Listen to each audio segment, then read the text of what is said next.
السلام عليكم ورحمة الله وبركاته أعزائي المشاهدين على قناة على اليوتيوب زراعة التين الشوكي في مصر. معكم رامي محمد.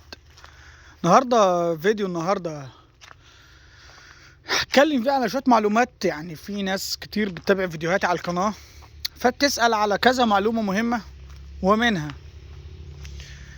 التين الشوكي نظام الري فيه. انت بتقول في فيديوهات كتير يا عم رامي 6 ريات ومرة 12 رية ومرة 15 رية ومرة مرتين في الأسبوع.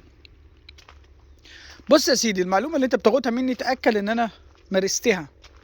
مش بقولك بقى شطارة وفهلوة وشوية شتلات بيتباعوا والكلام ده كله، لا، تأكد من الموضوع ان انا مارستها. بمعنى والله التين الشوكي بيتروي في ابو زعبل 6 ريات،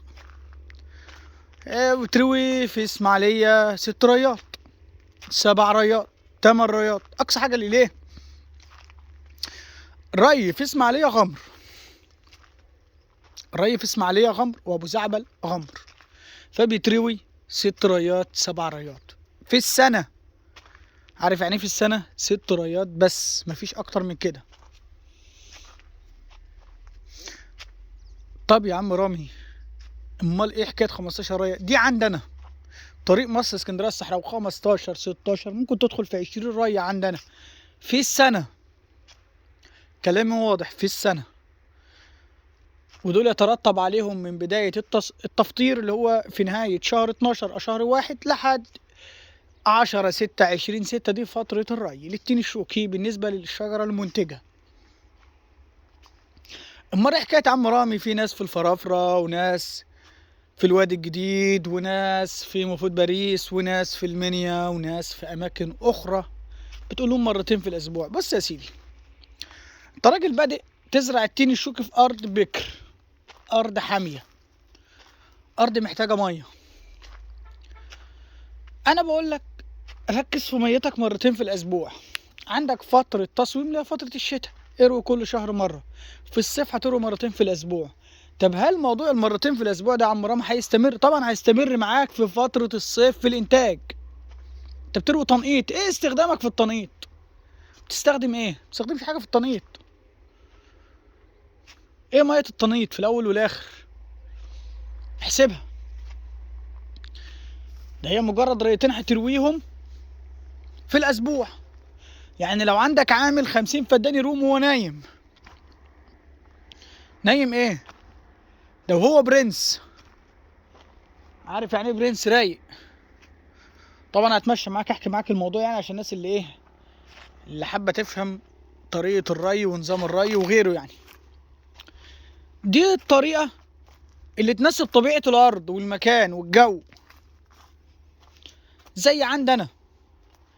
طب انت يا عم رامي ال 15 20 ريه دول برويهم ايوه في نهايه شهر 12 وما يعادل مثلا 10 1 لحد 20 6 او 1 6.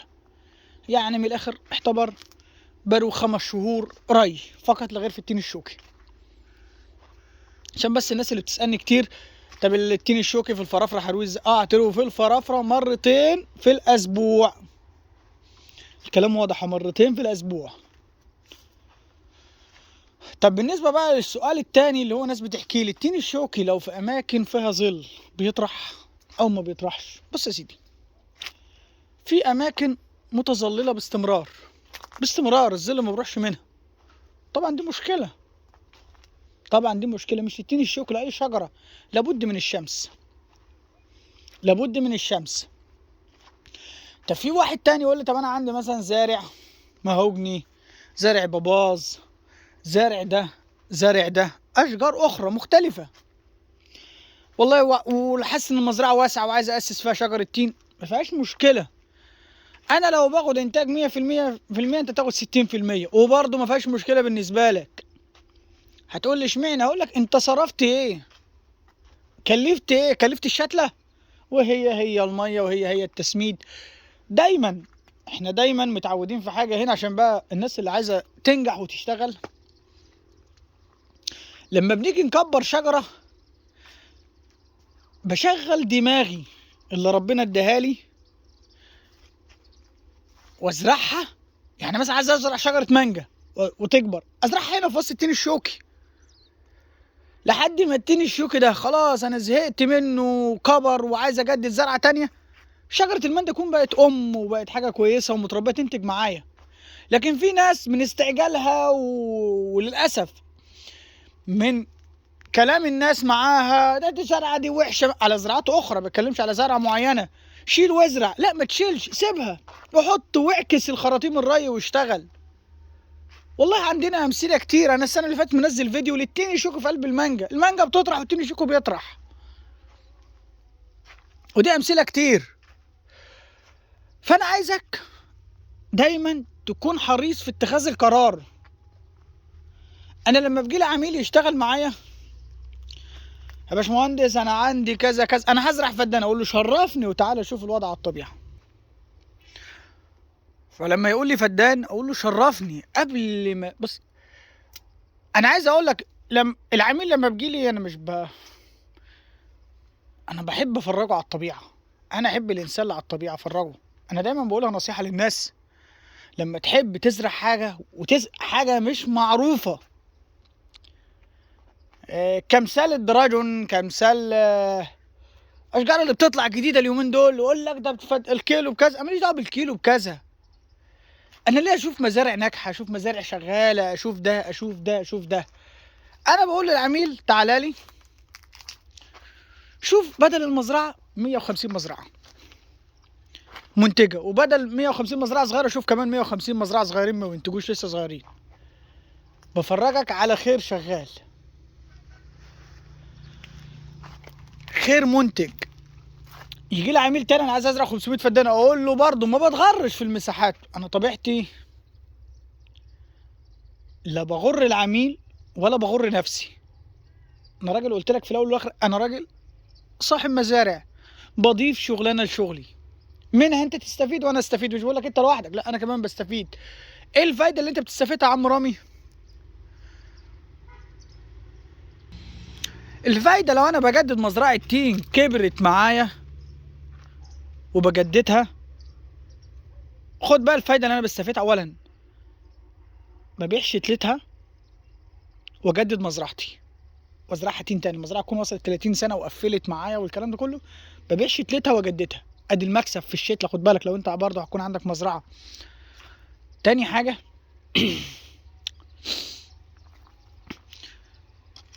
الشتله اللي انا ببيعها دي بتعوض لي سنه شجره التين مش هتنتج فيها.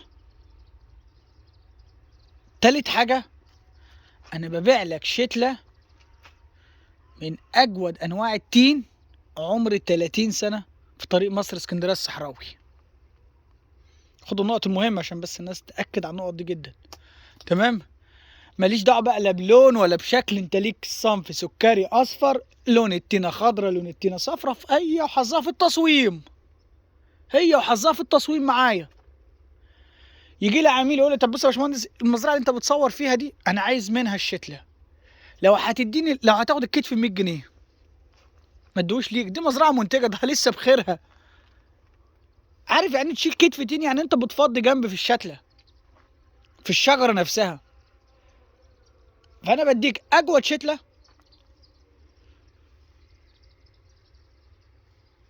تين وبديك حاجه ممتازه. فانت عشان انت مش شايف الفيديو ده وتقول لي ده الصوره والشكل، لا مفيش الكلام ده. انا بديك شتله، انا واضح ودغري. 30 سنه في طريق مصر اسكندريه، من اجود انواع الشتله احنا اشتغلنا عليها كلنا. تيجي الناس حتى في مكان الناس تحجز منها، يقول انا عايز منها، كانت التاجر بيتبسط من حبيتها وثمرتها. الكلام بص خد بقى من الحته دي، التاجر بيتبسط من حبيتها دايما المزارع القديمه هنا التاجر دايما كان يلاقي حبيتها كوب كده وجميله. الفايده اللي انت بتستفادها، اولا بتتعامل مع واحد صاحب مزارع من كرم ربنا علينا. الفايده اللي انت بتستفيدها بقى مني، بتتعامل مع واحد بيديك ارقام حقيقيه، هو بيكسب ايه وبيخسر ايه وبيعمل ازاي وبيشتغل ازاي. النقطه التانيه،